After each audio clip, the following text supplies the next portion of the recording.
Alright, first of all glory and honor belong to God.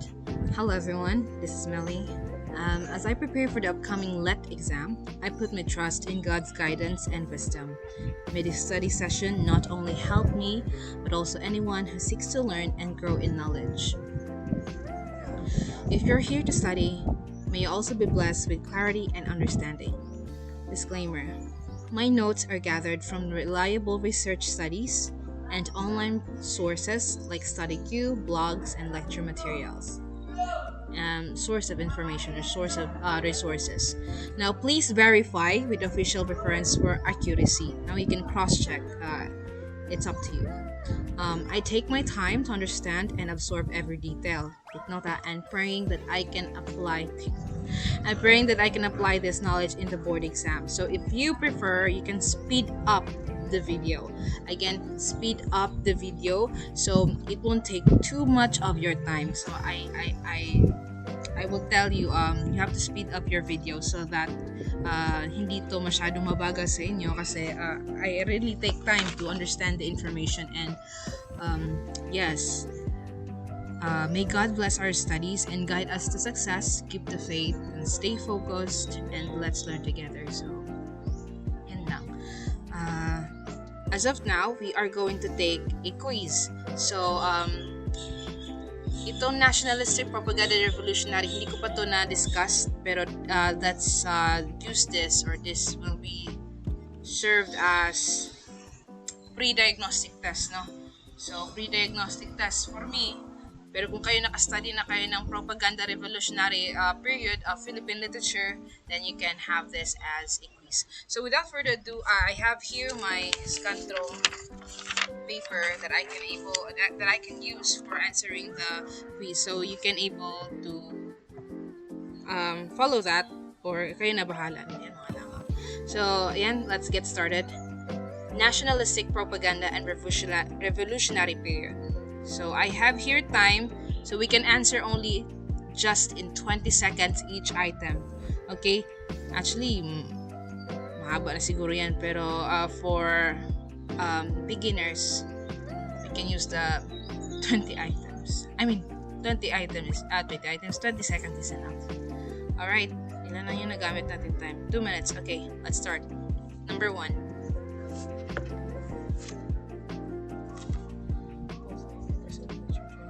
What was the main purpose of literature?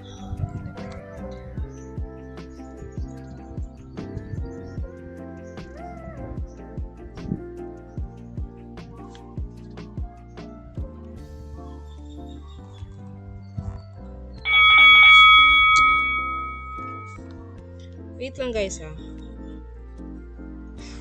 I forgot to turn off the... Hindi naman pwede na makikita niyo ako dyan sa while answering, but deserve kayo sa kagandahan ko. What is that? Diba? Ang corny ng joke. So I have to mute myself and I have to hide myself.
Alright, so we're done answering the 20 items of revolutionary propaganda period, paghihimagsikan, and also the American period din pala. American period. So again, this is just a pre-diagnostic for me, and I hope I answered it right. So although may nabasa na ako konti-konti, pero di ko na-discuss to sa study session. Anyway, let's see the answers if we are correct. Grab your records. Check your. Okay. Number 1, we start with the nationalistic propaganda revolutionary period. Am I audible? Baka nagsasalita ako, hindi ako naririnig. Okay. Malakas ba? Okay. Alright. So, number 1, the answer is letter C, correct? Exposing Spanish abuses and calling for reforms. So, ito yung gamit ng literatura, no? To expose Spanish. Sino yung nag-expose ng Spaniards? Si Jose Rizal. Number 2, letter B, correct? Marcelo del Pilar or Plaridel, pen name niya. He used his writings to awaken Filipino consciousness. So, ito yung part na number 2. Okay, Diaryong Tagalog kay kay Marcelo H. del Pilar. So, number 3, it's letter A, Spanish. So, ang gamit po ng medium or language during that time is Spanish po. Yan yung La Solidaridad was aimed at Spanish authorities.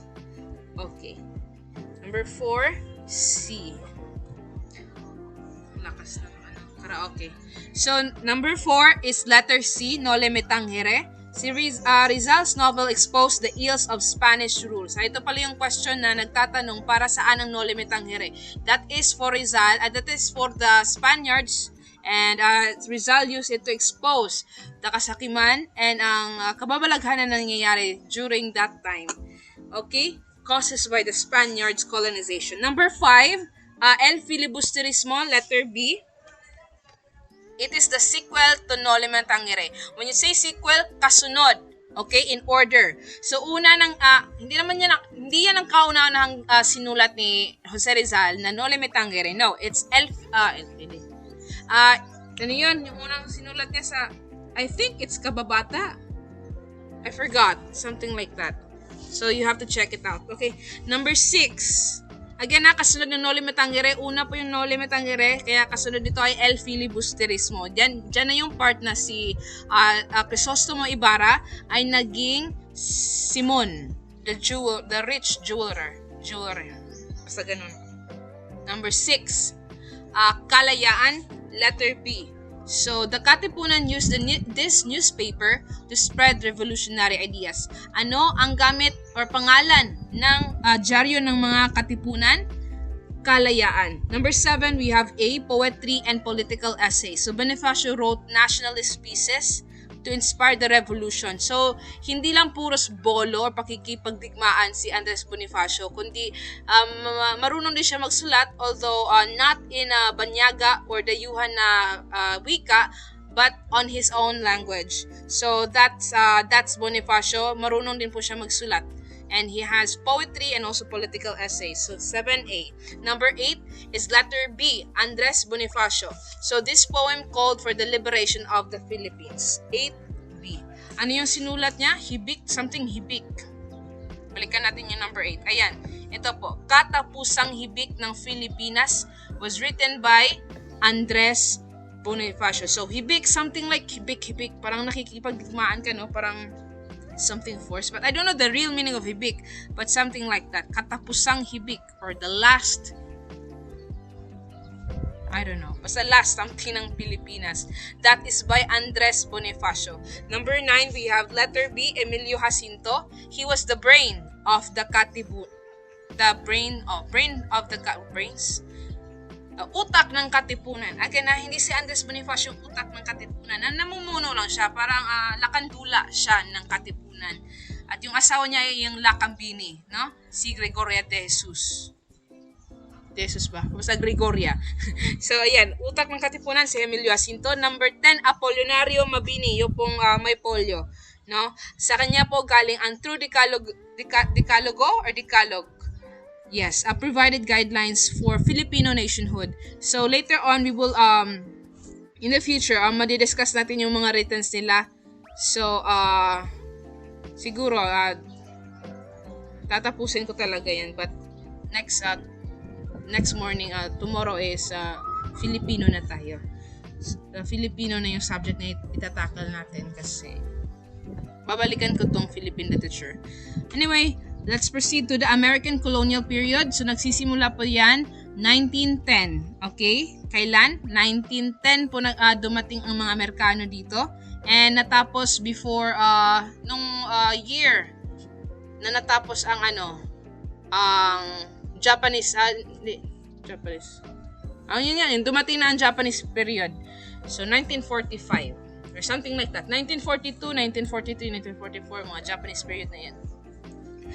Okay, number 11 or one sa inyo dyan, number 11 is letter B, English. So nung dumating ang mga Amerikano, ang ginawa nila ay inintroduce nila ang English as a medium of instruction or the way of communication. Okay? And ginagamit na din yan sa classroom and anywhere. Okay? American na po kasi gusto nilang sakupin ang Pilipinas. Number 2, we have the Zoilo Galang, letter B. Okay? He wrote the first Filipino novel. Again, first Filipino novel, The Child's Sorrow of Sorrow. So, child. So, yung child is magalang, Zoilo Galang. Number 13, Paz Marquez Benitez. Pag marinig niyo yung pangalan na ito ay babae. Kabatchmate ni Gloria. Something yung pangalan niya, ganyan. Gloria. Mga magigiting na manunulat during the American period. So, Paz Marquez Benitez, short story po to siya, okay? First modern Filipino short story, Dead Stars by Paz Marquez Benitez. Okay, ganun. So, number 4, we have Jose Garcia Villa, letter A. He was known for modern experimental poetry. So, kagaya ni Gloria yung apelyido niya. Nakalimutan ko yung first name. Basta, ka-batchmate niya or kapareho niya ng hilig sa poetry si Salazar. Yan, mga poetic yan na Filipino. Si Jose Garcia Villa, experimental poetry. So, again, that is letter A. Okay? That is letter A. Iba naman si Zoilo Galang, novel. Tapos si Paz Benitez is Filipino short story. Okay. Number 5, American realism and modernism. These Filipino writers adapted Western writing style. Ano yung Western style? Writing style? Realism and modernism. Modernisasyon. 16B, 1950 po na-establish ang Palangka Awards. So you are very familiar until now meron pa rin yung Palangka Awards, I think. Ito yung nagbibigay parangal sa mga artists and writers, no? Okay, number 17, formal structured English writing. Hindi po long free writing verse. Yun, hindi po free verse. Ano po? Formal structured English writing. These are the early Filipino writers followed the strict Western forms. Okay? So, kung makikita nyo yung vacation days ng mga poetic ni Salazar, ginamit niya is Western style of writing. Okay? Number 18, we have Paz Latorena. Iba din to siya kay Paz Marquez. So, she explored themes of love, sacrifice, and societal expectation. So, siya ang nagsulat sa The Key or ang susi. It's all about wife sacrifices. Okay? Paz Latorena. Number 9, free verse poetry and modern short stories. So, this period saw literary evolution. So, again, I told you before na hindi yung focus is free verse poetry ng American period. Pero the question kasi dito, let me show you para hindi tayo maguluhan. The period was marked by the use of Letter C and letter D, itong religious and oral storytelling, hindi na yan. Kasi religious is in Spanish period and oral storytelling is during pre-colonial period, yung hindi pa nakarating ang Spaniards. So we are down with A and B, right? Free verse poetry versus formal structured English writing. Now, which one are we going to answer? Which is the best answer for this one during American period? So you have to choose which yung mabigat, no? Free verse poetry, yes, nandyan yung free verse poetry. Pero the thing is, yung pinakapunto dito is yung English writing. Structured English writing. They have strict, hindi naman strict, but they follow it, no? The Western writing style. So, yan po. But on this second question, sa number 9 tayo, the Americans saw the emergence of epic poetry, letter B is pre-colonial. Religious poetry is Spanish period, Cenaculos, no? It's all about God, God, God. Letter D is satirical, and revolutionary. That is revolutionary or propaganda period. Yung naghihimagsika na sila, no? Transforming to another era, which is American. Ayan. So, balik tayo. Sana tayo? Number 19, it's free verse poetry and modern short stories. So, that's the best answer for that item. This period saw literary evolution, letter A. And then 20, we have experimental modernist poetry, letter B. Jose Garcia Villa was a pioneer of free verse poetry in English. I think Jose Garcia Villa is the comma poet. Correct me if I'm wrong, no? Comma poet yan. Yung ang dami niyang comma sa poem niya. Wala namang iba. Novels is, hindi siya novels. Ang novels si Zoe Lagalang, di ba? Poetry, definitely. He's into poetry, si Villa. War theme, sina yan? Sina Andres Bonifacio yan. Di kaya, sina, plays about Filipino society, I don't know. That's not really suitable. So I got 20 over 20 with the the Revolutionary and American period. I got 20 over 20, so I hope you guys got correct answers too, or big scores. So that's it for today. I consumed 22 minutes of your time, and I hope that that will help, no? Para tumatak sa utak natin. Kung nagkamali man kayo, then that's good because you won't do the same mistakes again during the examination, right? So, see you again in the next video. It's all about another quiz naman. So, bye!